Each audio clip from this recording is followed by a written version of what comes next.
All right, Knights. We're back at it with you two because we got so many high praises.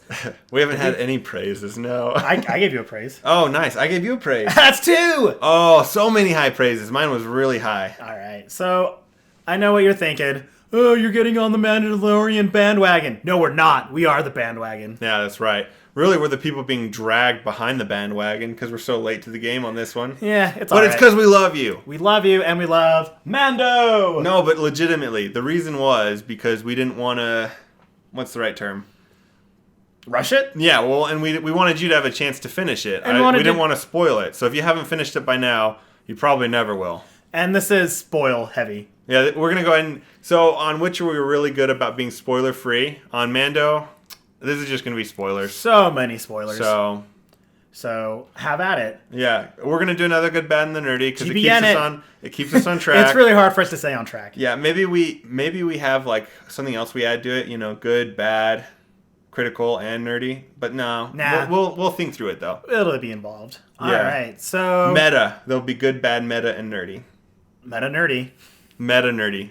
So the Mandalorian, which is bounty hunters in space, is by far my favorite show that came out this year. Oh, yeah. In general, probably in a long time, honestly, if I were to think about it. Good is that, for me, was that it introduced a new... Same thing as Rogue One. It introduced a different story in a world that we already are so familiar with. So I thought that was really good.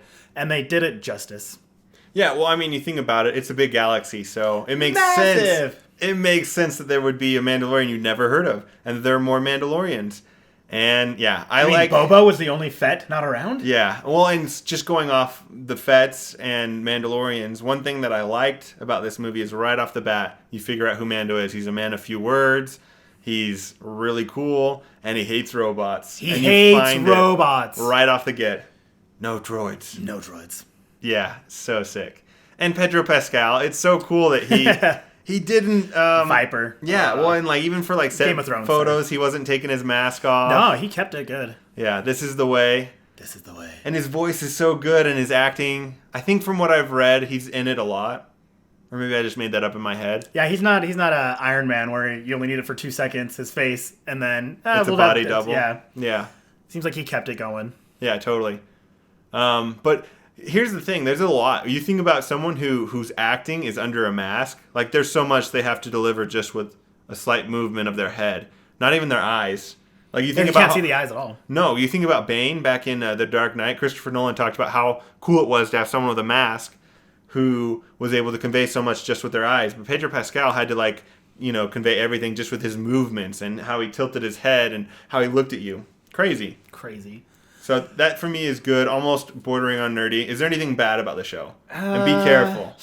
I would want a little more Kara, just because I like that character. That's just me. Is she the giant? She's the chick who can spot me at the gym. Yeah. Appreciates that about her.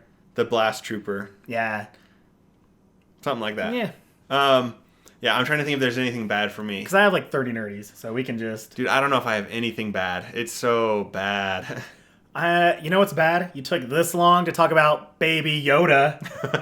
Well, how did it take you that long? I had to sim for nerdy. Okay, so nerdy? Yeah, nerdy. How the world changed. Yeah, like Baby stupid. Yoda. You want to know how it changed? We have a really cool, from our Deadlight Nerd podcast, we have a meme page that we also promote our stuff on Instagram. It's also Nerd News. Yeah, Nerd News, it's pictures part of us. The multimedia conglomerate, YouTube, podcast, Instagram. And it's us flexing. It's really cool. But we made a meme on there that got over 11,000 likes. And we don't even have, we have what, 1,700 followers? More than 1,700, yeah. And so like that's how big it was. We've done over 200 posts and only one, and it was Baby Yoda. Yeah. No. That just hit. Our next closest is like 3,000. Yeah. Or no, we have like 5,000. But still. Oh, okay. Half. Yeah. Half. 11,000 likes. Because there was just this crazy trend, and if you could produce something that was somewhat funny about Baby Yoda, people went nuts for it. So, yeah, it took the world by storm. And it still is. Because the one thing that was, a little bad is Disney didn't realize that Baby Yoda was going to be so big. Because all the Baby Yoda merch is not even come out till summer. Yeah. Like, there's backed orders. There's like a little Funko Pop that comes out in maybe May. And how did they not know that it was going to, like, how do you not know? And even, how do you not know? How do you not know, Mando? Yeah. Oh. And it was so sick. I really love Baby Yoda. Baby Yoda. That's gonna be my bad. Is I don't have a Baby Yoda doll. That is actually true. I really want a Baby Yoda doll. So it's to go here's a little nerdy is they had a lot of cameos of super big celebrities. You can't tell it's them, and it's only for like 10 seconds or 10 minutes, and it was amazing. Let's get some examples. Jason Sudeikis, Watiki. Taika Waititi. Yeah, he's in it. Yeah, he's the robot, the bounty hunter robot, yeah, right. Who's reprogrammed. And it's nothing. Even J.J. Abrams, was he? I'm thinking, sorry, too much Star Wars in me. There's other big ones. Oh, Do yeah. you remember? Well, Nick Nolte is, I have spoken. That guy is Nick Nolte, just as an FYI. Oh, is that him? Yeah. I didn't even realize that. So there's I know what you mean. And even Apollo Creed is, Apollo Creed is the main, bounty hunter leader group dude. Yeah. In charge of do the magic hand thing. and he just waves. Yeah. So fun. Really good humor in that too. The right amount of humor and it didn't action. take away. It wasn't like there's this thing called pathos where Marvel does it a lot, where you have a really serious moment that's followed by a joke to ease the tension. A good example is, and this is a comedy, so it's not as critical, but in Guardians of the Galaxy Volume 2, there's a scene where it's panning through all the people and it's really dramatic, and then Mantis gets hit in the head. And Drax makes a joke, look out! Anyway, afterwards. But anyway, pathos eases that tension. And so there's a lack of that. Like, they don't crack jokes just to ease tension. The humor is just funny, and it's dry, and it's there, and it's part of it. And it's not meant to play with your emotions, or the serious scenes remain serious. You know what I mean? Yeah, it doesn't They're allowed to you. be. Yeah, you're allowed to have sad moments, which in some Marvel movies, you can't have a sad moment. You need to have a joke after. Mm-hmm. So, like, as an example, in the first Avengers movie, when who's the agent? Not Agent Carter. Good grief. The main agent, who's Nick Fury's like number one, who gets stabbed by I Loki. know who you're talking about. Yeah. All right, think of his name. No, it's Phil Colin. Yeah. Phil Coulson. Thank you. Phil Coulson. Well, he gets stabbed, and afterwards he shoots Loki, and he goes, "Huh." So that's how it works. Yeah, so that's how you kill a god. Yeah, but there's no, like, they have to throw in a joke. Yeah. It's like things like that. You have to watch the Marvel movies, and you'll see the jokes after the serious moments. So but Star Wars did it right. Yeah, you're allowed to have serious moments, and it's interesting. It's from the same people that did Marvel. So it's all Disney. Disney's taking over, doing it really well. Favorite? Do you have a favorite episode? We can do that on the YouTube. All right. So the last one can't count because the last one's really good, but I think my favorite episode was the same one. Let's say the Prison Break. Prison Break. Yes, that is honestly one of the best episodes I've seen in general. Of a anything. long time. Yeah, it was just so cool because it puts you in a world of, hey, this could happen. I just loved it. I've seen it like 3 times. I think the reason I liked it was, I don't know, Mando's so creative in how he attacks people, and like the lights flickering, it just added to like how dangerous he was for me. It was just a very good, like, scene, everything about it. I loved it. I just loved it. And then it gave a little bit of a backstory, like, because Mando was part of that crew. Like, what was he doing before? Did he have relations with this lady? Has she seen his without his helmet on, which you're not allowed to see? So much to look into. One, I like that they don't feel the need to explain all that either. They just kind of introduce you to it. And it's not like Witcher where you necessarily need a huge explanation because it's not critical to the story. It's just, this makes sense. He's got a backstory, and they don't like each other. But you want to see a backstory. She's crazy. The characters in that were so crazy. Good. That is so true. She's funny crazy. Like, you're creeped out by her, but you want to be her friend. Like, you want to be around her. Those are my favorite type.